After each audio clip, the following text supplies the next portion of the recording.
rozdiel medzi prvým a druhým počasom vôbec nielen o jednom úspelu, o úrovni zápasu, v čom ste vy videli tie také najväčšie príčiny, že ten prvý počas sme vyhodnotili ako jeden z najslabších tu na Moldávii. Tie mužstva sa trošku možno tak oťukávajú, jasne domáci boli možno trošku pod tlakom, museli vyhrať. My sme mali nejakú sériu za sebou, mali sme určitý rešpekt, vedeli sme, že majú dobré individuality v svojom kolektíve. Takže možno aj z toho, že to bolo tam trošku viac taktiky a s takým rešpektom dáme.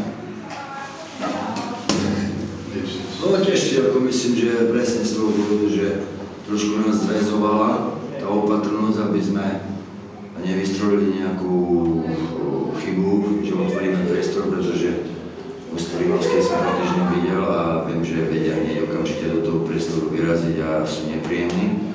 V druhom počase z našej strany nastalo zlepšenie len v tom, že sme trošku zvyšili dôraz na supera a hlavne spresnili hru, to čo som žiadal od v druhom počase. Nakoniec, či už to bolo presné, či nie, ale podarilo sa dať tie góly a myslím, že v futbale je to rozhodujúce. Že ten gól nás posadil na koňa a upokojili sme sa a zrazu sme dokázali aj tak presne prihrávať. Tvoje extempore s divákmi po prvom góle Gamelka? No tak ľudia nevedia o tom, aj kričia, že sajdy a ľudia nie sú informovaní a predsa nemôžem ísť bubnúť na zajace, že pred zápasom tiež mysleli, že má 37-8 horúčku. Nemôže ísť do zápasu.